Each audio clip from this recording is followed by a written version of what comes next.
Hello मेरे प्यारे बच्चों, मुस्कुराइए क्योंकि आप सबसे खूबसूरत है। तो इसी मुस्कुराहट के साथ शुरू करते हैं आज का न्यू टॉपिक और एक न्यू क्लास के साथ। कौन सा क्लास बच्चों? Class 10th। कौन सा क्लास? Class 10th। ठीक है, क्लास 10th का शुरुआत हम लोग कर रहे हैं। एक दिन मैंने गैप ले लिया, सॉरी बच्चों, बहुत ही इमरजेंसी आ गई थी इसलिए मुझे गैप लेना पड़ गया। तो मैं डेली वीडियो डालने वाला था, कोई बात नहीं। वो 9th क्लास का वीडियो मैंने अपलोड 2 वीडियो कर दिया है। अब मैं रिसेंट में कुछ और वीडियो अपलोड करूंगा, टेंशन नहीं लेना है। लेकिन मैंने आज से न्यू क्लास चालू किया है 10th, क्योंकि सभी का प्री बोर्ड्स आ गया है। प्री बोर्ड्स होगा, मतलब प्री बोर्ड्स बोल रहा हूँ, सेकेंड टर्म आ गया है, मतलब बोर्ड से पहले। और उसके बाद फिर मैं सोच रहा हूँ कि अब बच्चों का भी बहुत सारा साइंस का बच्चा होगा, ड्यू होगा, तो मैं करवा लेता हूँ, क्योंकि मैथ तो मैक्सिमम के ट्यूशन में होता है, तो मैं यहाँ से करवाता हूँ। लेकिन छोड़ो वो सब, पहले ये क्या है? ये है राजू और राजू का बेटा।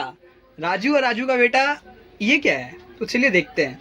तो आप यहाँ देख सकते हो, राजू एकदम मस्त मौला आदमी है, राजू का बेटा भी एकदम क्यूट सा है। ठीक है, मेरा ड्राइंग उतना अच्छा नहीं है लेकिन कोई बात नहीं।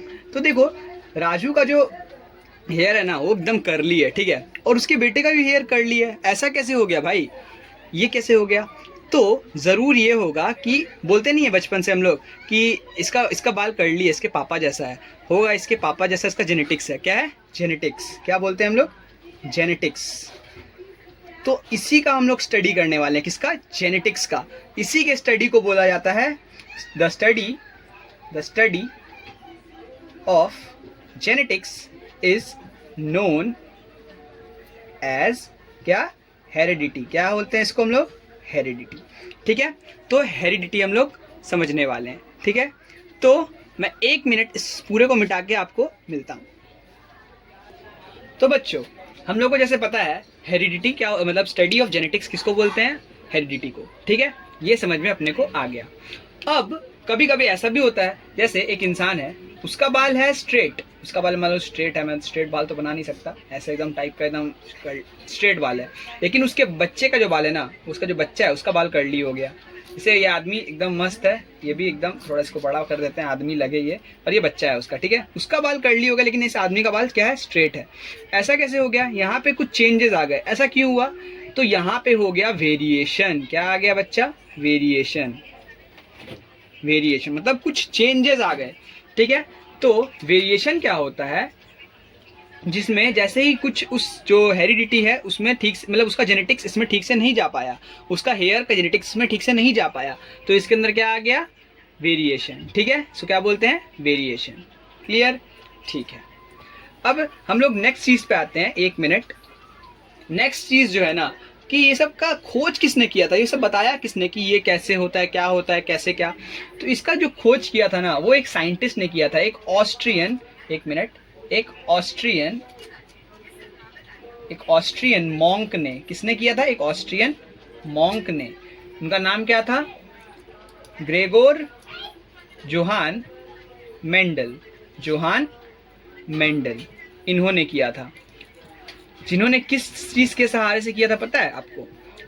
बताता हूं मैं, मेरा काम क्या बताना।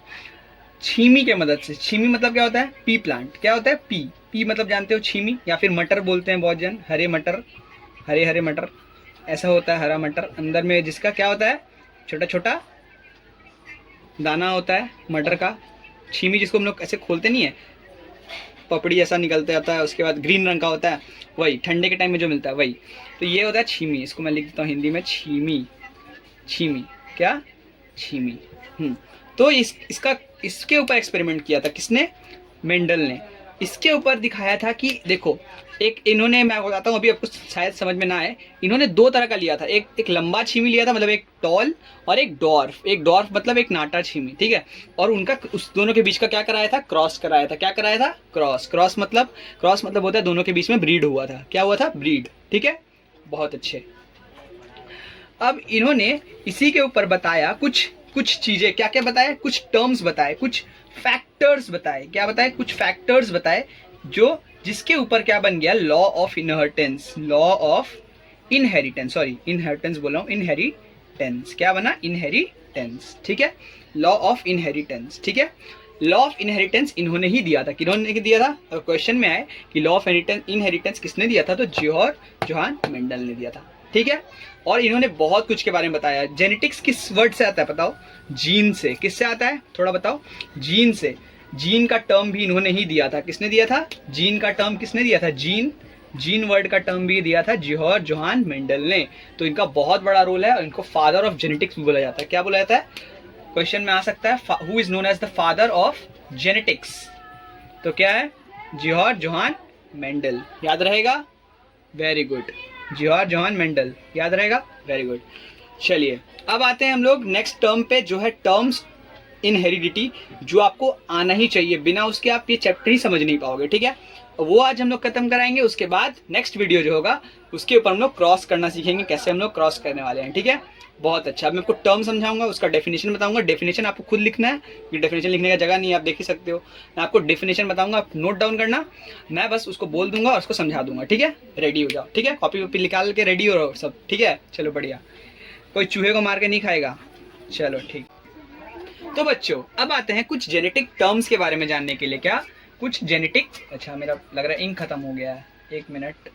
जेनेटिक टर्म्स थोड़ा सा है, एक मिनट, मैं एक मिनट बच्चा लोग, मैं आपको इंक डाल के उसके बाद आता हूँ। ठीक है, एक मिनट। तो बच्चा लोग मैंने इंक डाल लिया है, अब मैं आपको बताता हूँ। ठीक है, देखिए अब आता है जो टर्म, वो आता है कैरेक्टरिस्टिक्स। क्या आता है? कैरेक्टरिस्टिक्स। सब टर्म को आपको अच्छे से कॉपी में लिखना है, जैसे बताऊंगा समझना है। ठीक है, अ ट्रेट और a character in a character of character is a feature of an organism. क्या होता है? इसको जो कैरेक्टरिस्टिक मैं बता रहा हूँ ना, ये क्या होता है? इसका एक और नाम है क्या? ट्रेट। क्या नाम होता है इसका? ट्रेट। एक मिनट, ट्रेट। हाँ, ये ट्रेट, इसका मतलब होता है feature of an organism. Organism जैसे आई का कलर, आई का कलर हो सकता है, ये फीचर है। हेयर कलर, हेयर का टेक्सचर कैसा है?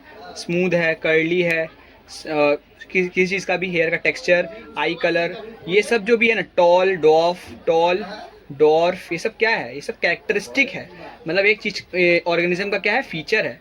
तो ये आता है। ठीक है, पहला जेनेटिक टर्म। होप करता हूँ नोट डाउन कर लिए होगे आप लोग। ठीक है, नेक्स्ट फीचर लिखाता हूँ, एक मिनट। तो बच्चा बाटी जो नया टर्म है वो है एलील। क्या है? एलील। तो ये होता है one of the number of alternative forms of the same gene responsible for determining contrasting characteristics. मतलब एक ही नंबर ऑफ अल्टरनेटिव फॉर्म, मतलब जैसे किसी का बाल कर्ली है, किसी का बाल स्ट्रेट है, तो अब उसके रीजन से क्या, जिसके कारण जो कैरेक्टरिस्टिक है, जो बच्चे के अंदर जो कैरेक्टरिस्टिक आ रहा है, उसके ऑफस्प्रिंग, ऑफस्प्रिंग का मतलब होता है, ऑफस्प्रिंग का मतलब होता है जैसे एक इंसान है, उसका बच्चा, उसका ऑफस्प्रिंग होता है। जैसे इसका बच्चा है तो ये इसका क्या है? ऑफस्प्रिंग। क्या है? ऑफस्प्रिंग। मैं यूज कर रहा हूँ नए नए टर्म्स, तो आपको नोट डाउन करना होगा। ठीक है, किसी मतलब ये इसका बच्चा है, इसका मतलब क्या होता है? बच्चे को हम लोग ऑफस्प्रिंग बोलते हैं। ठीक है, तो ऑफस्प्रिंग के अंदर जो कैरेक्टरिस्टिक जाता है, बहुत सारे नंबर्स, मम्मी पापा का दोनों का नंबर है। मम्मी पापा का हो सकता है, मम्मी का स्ट्रेट बाल है, पापा का कर्ली बाल है। ठीक है, अब किसके ऊपर डोमिनेंट है, क्या रेसेसिव है, वो आपको मैं बाद में बताऊंगा। तो उसके अकॉर्डिंगली ही कैरेक्टरिस्टिक्स चुना जाता है एक बच्चे के अंदर, एक ऑफस्प्रिंग के अंदर। ठीक है, वही होता है एलील। ठीक है, लोकस। अब लोकस क्या होता है? ये नेक्स्ट टर्म है। तो एलील हो ही गया वो कॉपी। चलो ठीक है, मैंने डेफिनेशन ही बता ही दिया है। एक मिनट, ये इंक थोड़ा आज साथ नहीं दे रहा लग रहा है। लोकस, लोकस क्या होता है? Position of an allele within a DNA molecule. मतलब क्या होता है? डीएनए मॉलिक्यूल के अंदर एलील का पोजीशन को क्या बोलते हैं? क्या? लोकस बोलते हैं। मतलब एलील का जो पोजीशन है डीएनए के अंदर, डीएनए कैसा दिखता है? कुछ ऐसा डुअल टाइप का। यहाँ पे कहीं, ये कहीं पे भी हो सकता है, एलील कहीं पे भी प्रेजेंट हो सकता है। उसी के जो लोकेशन को ना, उसी के लोकेशन को क्या बोलते हैं? द लोकेशन, हमको इंग्लिश में बोलते हैं, the location of the allele present in the DNA is known as locus. ठीक है, उसके पोजीशन को, किसके पोजीशन को? एलील के पोजीशन को क्या बोलते हैं? लोकस। ठीक है, डीएनए के ऊपर। ठीक है, बहुत अच्छा, वेरी गुड। ठीक है, अब आता है unit of inheritance. The basic unit of inheritance is gene. क्या होता है basic unit of inheritance? Inheritance बोल रहा हूँ, इनहेरिटेंस जीन। ठीक है, बहुत बढ़िया। अब आता है मोनोहाइब्रिड डाईहाइब्रिड क्रॉस। ठीक है, मोनोहाइब्रिड डाईहाइब्रिड मैं दोनों ही एक बार में समझाता हूँ। ठीक है, मोनोहाइब्रिड और डाईहाइब्रिड। तो मोनोहाइब्रिड और डाईहाइब्रिड, मोनोहाइब्रिड होता है cross involving one pair of contrasting trait. मतलब एक ट्रेट होगा, मतलब एक कैरेक्टरिस्टिक होगा। जैसे सिर्फ मैंने सिर्फ लिया एक हाइट को एक मैंने वो रखा, टॉपिक, मतलब एक टॉल हो सकता है या तो एक डॉर्फ हो सकता है, तो इसी ट्रेट के बीच में होगा, मतलब एक ही ट्रेट, मतलब क्या है, एक कैरेक्टरिस्टिक हाइट ही, मतलब हाइट ही बस क्रॉस करवाएंगे, हाइट को रीजन लेके हम लोग क्रॉस करवाएंगे, तो उसको बोलेंगे मोनोहाइब्रिड क्रॉस। ठीक है, अब डाईहाइब्रिड क्रॉस क्या होगा? डाईहाइब्रिड क्रॉस क्या होगा? जिसमें दोनों होगा, मतलब दो हम लोग ट्रेट ले सकते हैं, जैसे हाइट मैंने ले लिया और मान लो स्किन कलर ले लिया, तो दो चीज को लेके मैंने बना दिया, तो ये क्या बन गया?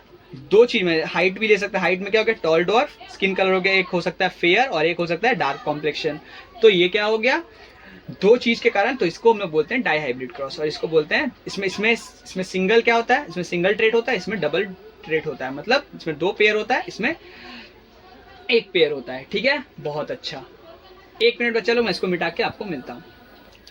तो बच्चों अब आता है प्योर एंड हाइब्रिड। ये बहुत इंपॉर्टेंट है, ये समझना ही पड़ेगा, बहुत इंपॉर्टेंट टर्म है जो समझना बहुत इंपॉर्टेंट है, तो कुछ समझ में नहीं आएगा टॉपिक में। ठीक है, तो हम लोग क्या भी बोले थे कि पेयर में होता है ट्रेट। किस में होता है? पेयर में।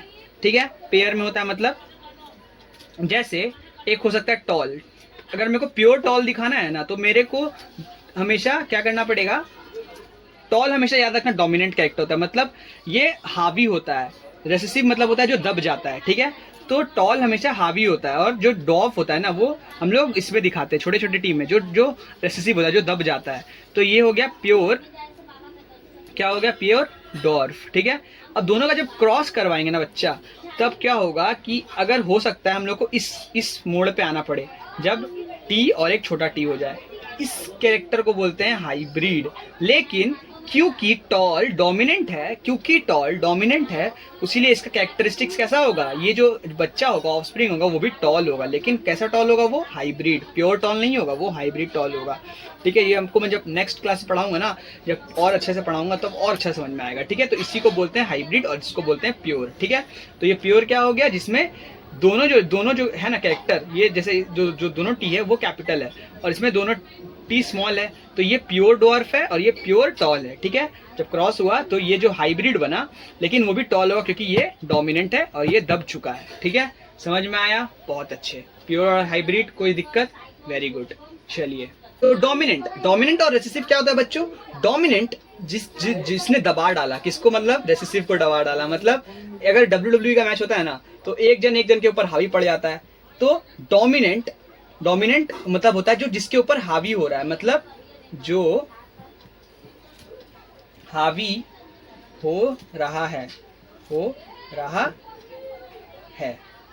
ठीक है, हो रहा है, मैं जो हावी हो रहा है किसके ऊपर? जो दब रहा है, मतलब रेसेसिव दब जाता है, जो दब रहा है। ठीक है, मतलब रेसेसिव मतलब होता है जो दब जा रहा है।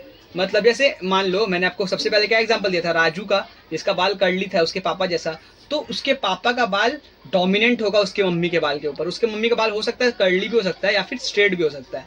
स्ट्रेट होगा तो, लेकिन क्या हो सकता है? उसकी मम्मी का बाल रेसेसिव होगा, मतलब जो दब गया, और उसके पापा का बाल क्या हो गया? डोमिनेंट हो गया। ठीक है, इसीलिए उसके जो ऑफ स्प्रिंग था ना, मतलब राजू जो था, राजू का बेटा, उसके अंदर कैसा बाल आ गया? उसके पापा का। ठीक है, ना कि उसकी मम्मी का। ठीक है, तो डोमिनेंट हो गया।